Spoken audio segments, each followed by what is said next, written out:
Yes, once again, really appreciate everybody coming out the other day in the BJC against Purdue, especially our students. They were unbelievable, and to get everybody locked in and sweating with us, that was a lot of fun, and really appreciate everybody being there and being so into the game and being a big part of what we're trying to build here. So great appreciation. Oh, and then once that game was over, it's onward. It's to the next one, and this is an incredible league. Watching all these games around the Big Ten, you better be ready for the next one. And all our attention now is on Rutgers and going on the road, ready to compete. So it's all about moving forward. It's all about getting better, and that's what we're trying to do. Mike, you're number 18 in the net, and I know we have a long way to go, but to set that sort of foundation with only a few non-con games to go and knowing how difficult the Big Ten is, what does that kind of mean for your big picture goals for the program? Yeah, well, when you do scheduling, there's so many different parts of trying to build your program, and scheduling's a big part of that. You want to find that balance of getting the right games, and then you got to go win them, no matter what. And for us, Jimmy Martelli does a phenomenal job, and Adam Miller, our associate AD, does a great job with our staff. We all sit around and talk about scheduling and doing it right for this reason. If you take care of business on the court, it could put you in a good position. Now, we got so much basketball left and ahead of us, but you're non-conference, you want it to be competitive, but you also want to see if you can find a way to be very efficient in it to put yourself in a good position. But then the most important thing is winning the game, finding a way to be successful, and if you take care of that, the next one becomes bigger and more important, and that helps those numbers and all that stuff. So it's always about being ready for the next thing, whatever that may be. Coach, you guys were 2-8 last year on the road, and your first Big Ten win on the road came against this Rutgers team. What is the biggest thing you learned playing on the road last year, and specifically playing in Big Ten opponents? Yeah, I think every venue is so different, and styles of play are so different. You gotta be so connected as a team. And as a coach, it's one thing I take great pride in is going on the road and helping your team win. And so it's really, really hard to do in this league, harder than probably any other league I've been in. But that's the great challenge of it, and that's how you build a program and a team and get momentum for your season, is to go on the road and find a way. So number one is you got to be connected. You're going to deal with adversity. You're going to deal with an environment that's not what you're not familiar with. So I tell our guys, you got to get comfortable when it's uncomfortable, and that's on being on the road in the Big Ten, and you got to stay connected to give yourself a chance to win. Mike, I feel like in the college basketball landscape, like a win like this can obviously propel and really boost confidence, but at the same time, maybe teams can get complacent at the same time. When you go into practice this week, what are you telling your guys maybe about that and these past couple days? How have you seen the practice kind of go? Well, our job as a coaching staff, and I'm saying this in a positive way, is attack our guys, right? Raise the standards, want more from them. It's human nature to feel good about an accomplishment, and we don't want to get fat on the hog. It's the other way. This formula, this approach worked. So let's emulate it. Let's make it better. Let's shine it up even more. So it's my job to attack that and attack our guys. But I'm saying that with great positivity, with great juice. Our guys raised the standard the other day of how we can play and our approach. So let's make that our standard. Let's make those habits come through every day. So it's human nature that you feel good and people are telling you how good you are and all that stuff. And so, I think as a coach, you fight for your culture and your standards every day by working really hard, by holding them to high standards, but also to making them understand what works and why we got there the other night, and making them understand it so they can take ownership in it. Hey, Mike. What are you seeing on tape that presents challenges about Harper and Bailey, the two freshmen from Rutgers? Well, great size, super talented players, as we all know, and they're bigger and stronger and longer than you realize when you get up close to them. I watched them play a lot last year on the AAU circuit. Like they're just physically imposing guards and wings. So they're just really good players, But everybody's talented, right? And then there's some that are elite at what they do, and both of those guys can make shots and make plays and have a great nose for the ball. So, we got to guard them individually, but as a team, and just make it really hard for them. They're going to make plays because they're that talented. But they also have some great, some teammates around them that can make plays and make winning plays. The games that they've won and they've been in is because they have multiple guys that can go make winning plays, and they have guys that have versatility that can do a lot of different things. It's led by those two guys for sure because of their talent and what they can do when the ball is in their hands. So, we got to be us, but we also have have to have great respect and make it really hard for those guys to not let them get comfortable and just go off, because if they go off, they're going to beat you.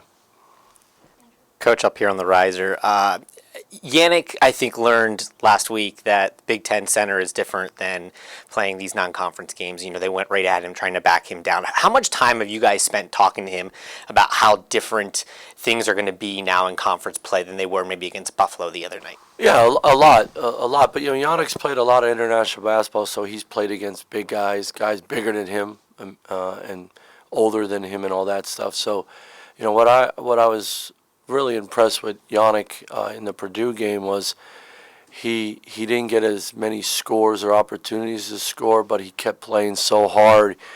He didn't allow himself to get bummed out or catch feelings because he wasn't filling the stat sheet. He was doing whatever it took to help his team win, and that's a sign of maturity.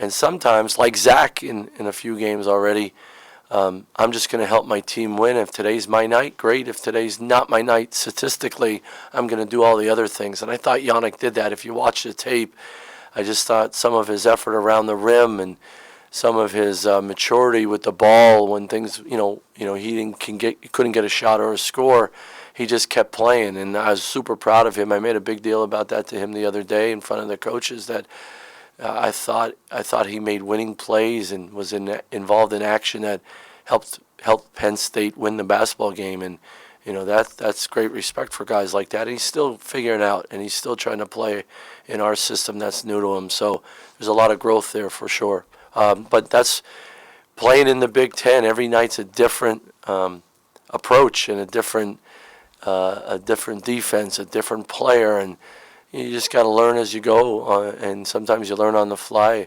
Tonight's not my night. Tonight is my night, and then go from there. And I think he's doing a good job of that. Mike, is there a point with Miles that you decide we just have to go ahead and redshirt him? And No, Miles is playing. Okay. Miles is playing. And then the doctor, he's not. Miles will be here soon. Okay. He had a great practice yesterday. I thought he was flying around in practice. That kid's playing. Cool. And then what does he bring to your team in terms of length when you look at the Big Ten and how long some of these teams are? Yeah, something we need, right? Another 6'10", versatile, flying around big guy that is going to play really hard and fly around and run the court really well, block shots, try to block shots, throw his body around, can finish, can catch, can play with ace in the ball screen, and just another versatile big guy that, how we like him, how I like him. If that dude was ready to play and the docs cleared him, he'd be playing. When that day goes, we're gonna open the gates and let the horse run. Soon, or can you give me any idea? No, but yeah, no, I get it. It's a fair question. So, you'll see him soon. Is that a good answer, or I'm just telling you the truth? So you'll see him soon. That's a good answer. This Rutgers team, they play a little bit faster than Purdue, and they also don't turn the ball over as much as Purdue this season. Does that change anything defensively for you guys, game plan? No, we got to be who we are, and we got to make sure it travels with with a team like Rutgers, they're very good with the ball in their hands and can make plays, and they want to get in space and they want to play in pace because they have guys that can really go. And we want to play that way too because that's who we are. So, but we got to do it with great discipline, and when you go on the road, when you're at home, maybe you play with more confidence. They've played a brutal schedule as well. They're a confident team, and they're going to be really hungry to get a Big Ten win. So you got to make it really hard for them, even in their own gym, which is hard to do. But that's the fun of competition and what we're trying to do. But I have great respect for Coach Peichel. I think he's a phenomenal coach, and they're a talented team, and they're still a young team as well. So they're trying to figure it out like we are, like everybody is at this time of the year. You're only a few games in, but we have to be ready to go, or they could put it on you quick. Mike, it's one thing to tell recruits and tell us, you want to be a team like Purdue or Michigan State. It's another thing to actually, beat those teams. Since that win the other day, have you heard any, buzz at all from signees or recruits or high school coaches, about maybe what message you're sending out? Yeah, well, for our signees, Justin, Caden, and Mason, just talking to them on the daily, they're as fired up as our players about what we're doing. Here's my biggest thing when it comes to that. What you say about how you want to play and what you say about how you're running a program, and then people see it, and the proof is in the style of play and the body language and the fun and the competitiveness of our players. It's just not hot air from the coaches at Penn State. We are playing fast. We are playing with great freedom. We are super competitive. We're playing with an edge. We are pressing. We are turning people over, and we're doing it against anybody we play because it's not what I believe in, and that's a fun way to play. Yes, there is a buzz about Penn State and our basketball program because people are seeing the proof in what we're saying and seeing it in live action and seeing it on national television on the biggest stage in the Big Ten. So, that to me is the most important thing. And, yeah, I went on the road the other day and, people are talking, coaches coming up to me and talking about, man, you guys, man, I love watching you play, Coach. I love your style, and recruits and their parents and their coaches are saying that as well. And it's a fun style to play in. I'm going to give our guys great freedom in the green light. All I ask you to do is play really, really hard and be a great teammate, and then let's be about getting better all the time. And who wouldn't want to play in that program? But to counter all that is you got to see that. Those parents and those coaches and those recruits got to see that on national television, and they're seeing that right now, and they saw it the other night against one of the best teams and programs over many years in the country. So, we got to continue to build it like that, and I think people are going to be really excited. Like our 3 guys coming in for next year, they're fired up to play in that style because it's a fun style. Coach, Kachi got in the game after Yannick had a couple of fouls, and then he picked up a couple of quick fouls. Specifically with those 2 guys, what are the conversations like when they've been getting in foul trouble early, and how do you kind of prevent Play that? really hard and don't foul. How's that? You got to make adjustments. Every game's called differently, and no excuses when you pick up fouls, good or bad, or good calls, bad calls. You got to learn from it, and you got to be able to adjust. Sometimes there's great physicality early in the game. But if they're going to call it to set the tone, you got to adjust from that. And, we need Kachi in that game, and he's given us some awesome minutes this year because he's adjusted.